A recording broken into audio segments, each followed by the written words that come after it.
Hello students, in today's lecture we will discuss the concept of spare receptor, right? किस concept की हम बात करेंगे? Spare receptor.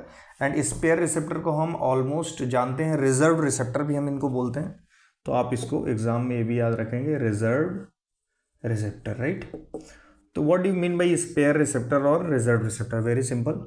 लेट सपोज ये आपकी क्या है, कोई सेल है। अभी ये सेल है and in the surface of this cell there are well decorated receptors, right? Till now we have already make a concept कि आपका जो एगोनिस्ट होगा that's bind with the receptor and activates the receptor and ultimately produces the pharmacological response, right? तो अभी क्या होगा, if a agonist binds to the certain receptor, let's suppose here are the number of receptor 1 2 3 4 5 6. The number of receptor here is 6, right?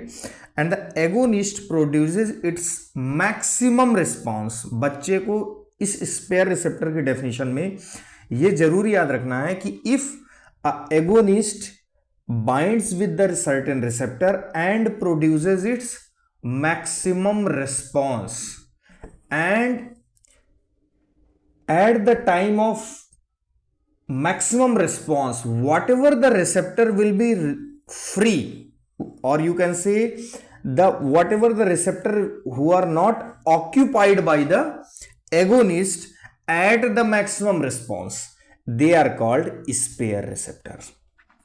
अब फिर से इसको conclude करते हैं। स्पेयर रिसेप्टर वो रिसेप्टर होते हैं जिसपे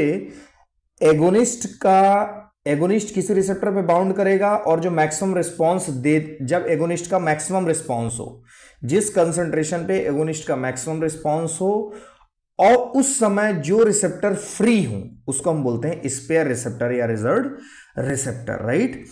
इट मींस आपको ये बात समझ में आई। कई बार आप इससे कंफ्यूज हो सकते हैं कि नंबर ऑफ रिसेप्टर तो ये हमारे फ्री रह गए, तो हो सकता है कि magnitude of response he maximum ना हो। तो ये डायरेक्ट आपको कंसेप्चुअल है, आपको इस बात को ध्यान रखना है कि the magnitude of the response will not be dependent on the full occupancy of receptor, कि magnitude of the maximum response इस बात पर डिपेंड नहीं करेगा कि रिसेप्टर फुल्ली ऑक्यूपाइड हो तभी मैक्सिमम रिस्पांस होगा।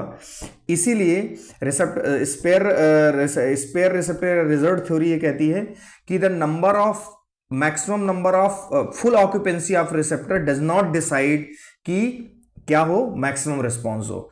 ये इस पर डिपेंड नहीं करता, मैग्नीट्यूड ऑफ रिस्पांस इस पे डिपेंड नहीं करता। तो आपका सिंपल है स्पेयर रिसेप्टर, जो मैक्सिमम रिस्पांस के टाइम आपके फ्री रिसेप्टर होंगे that are called spare receptor. अब बात आती है कि क्या कोई स्पेयर रिसेप्टर एग्जाम्पल होते? नहीं, any receptor can be spare receptor. अब आप ये स्पेयर रिसेप्टर क्या फंक्शनल नॉन फंक्शनल होते? नहीं। अगर आप कंसंट्रेशन ऑफ एगोनिस्ट को बढ़ाते हैं दैट मे बी चांसेस कि वो इसको भी ऑक्यूपाइड करे, means spare receptor can be functional receptor. तो आपके 2-3 पॉइंट हैं, आपके मैक्सिमम 2 मार्क्स में ही ये स्पेयर रिसेप्टर को पूछा जाएगा। So this is all about the spare receptor. Thank you very much.